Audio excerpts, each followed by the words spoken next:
Namaskara ಎಲ್ಲರೂ.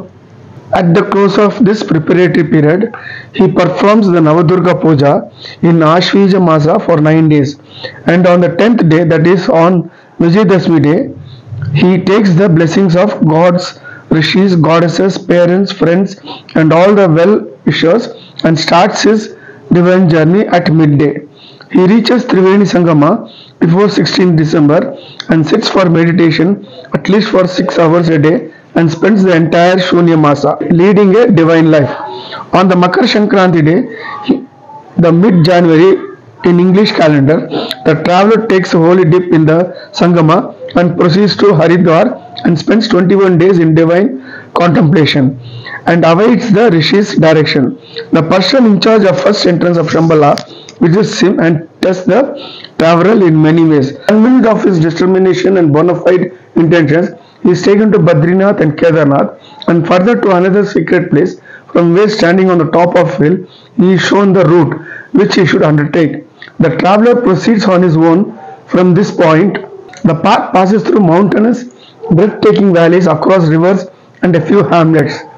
Thus he passes through the second and third monasteries, the second gate and the third gate. In these monasteries, he is again tested for his sincerity and devotion. He is allowed to proceed further with instructions he found suitable. The traveler by this time is getting used to tough conditions. He proceeds with his path, and at one point he has to walk alongside the river flowing in between two mountains. The path ends abruptly. There he finds an empty boat with oars or rudder. The traveler boards the boat and to his dismay finds the boat moving guided by a strong current of the river. He finds helpless and concentrates on golden lotus, contemplating on the mantra mentally with the closed eyes. The traveler spends few hours traveling in the boat without any idea of where the boat is heading, and suddenly the boat comes to a grinding halt, hitting against a rock. He opens his eyes and is presented with a breathtaking beauty. It is midnight and the whole valley is lit up with the moonlight. This valley is known as the Vaishaka Valley, which is the seventh gate of Shambhala. The glory being enhanced with the presence of divine rishis and other people in a plateau on a valley of the mountain ranges, giving a true divine feeling. He sees a lot of activities there and witnesses a glorious divine form who is Bhagavan Buddha, the current Yuga Purusha, seated in the center on an elevated platform.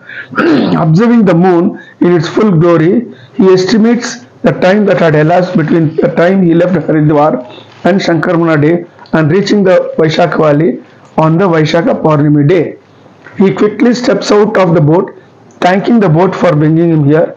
He observes all the activities in the Vaishaka Valley with bated breath. He realizes a metamorphosis.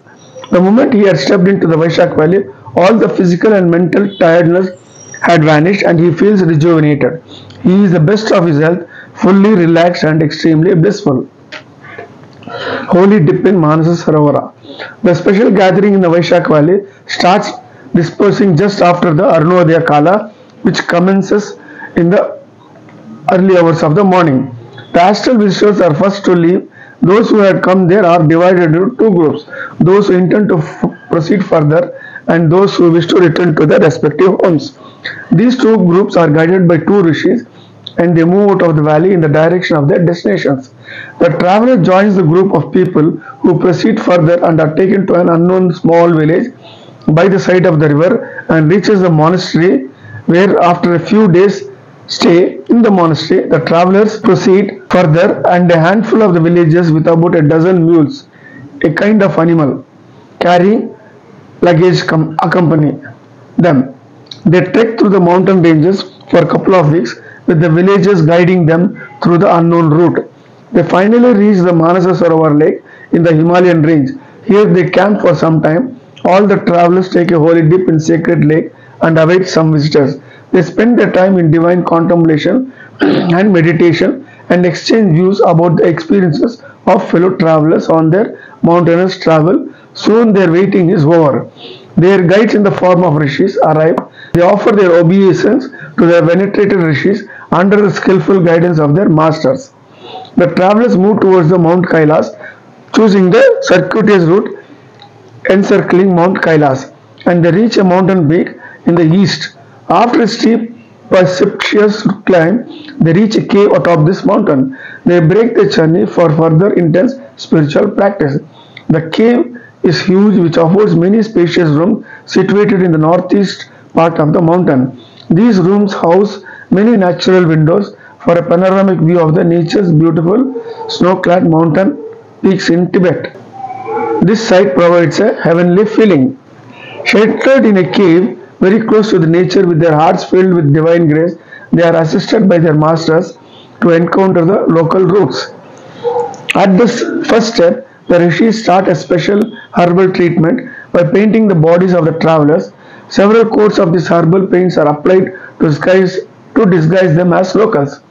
This treatment becomes necessary as the locals despise the presence of any foreigner in their region. The application of the herbs makes the color of the skin and the facial appearance akin to those people living in some remote parts in the Tibet. The travelers are given adequate coaching in the usage of a local dialect of the Tibetan language.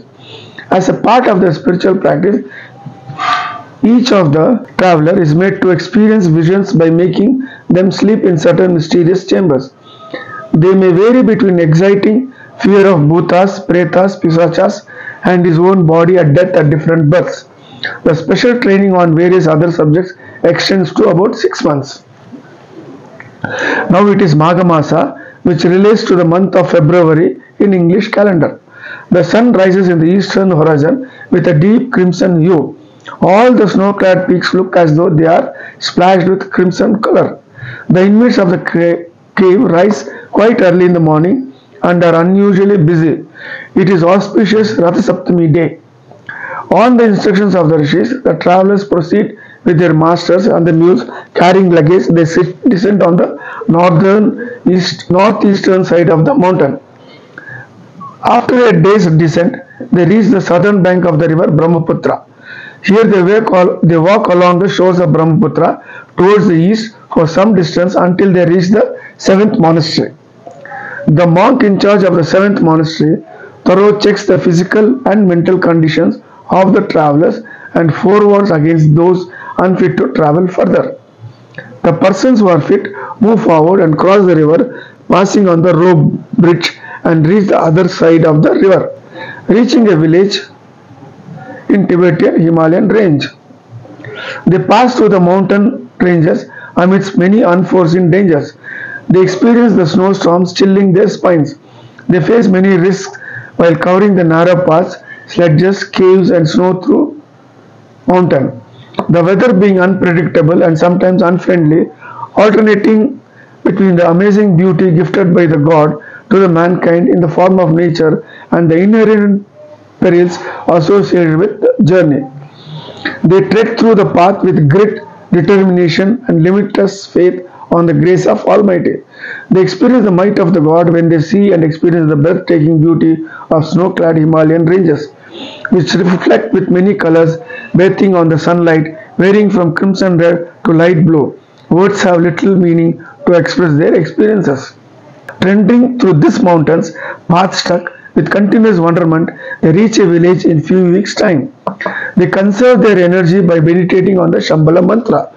The meditation works wonders on them. The inhabitants of the village in Tibetan Himalayan range shower a warm welcome on the travelers. The hospitality extended by them has soothing effect on weary travelers.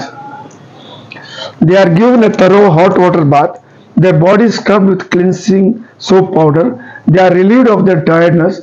After through examination by the village chief of the original tone of the skin and satisfying that they are Tibetans, a feast is ordered by entertaining them with sumptuous food followed by music and dance. After accepting this warm reception at the village, the co-travelers accompanying them with a helping hand bid goodbye by announcing that they are to travel on their own from that point onwards. Thanking them of their invaluable help, the Shambhala bound travelers resume their journey on their own. The travelers are again warned of journey fraught with many dangers unique to this route depending on their karmas.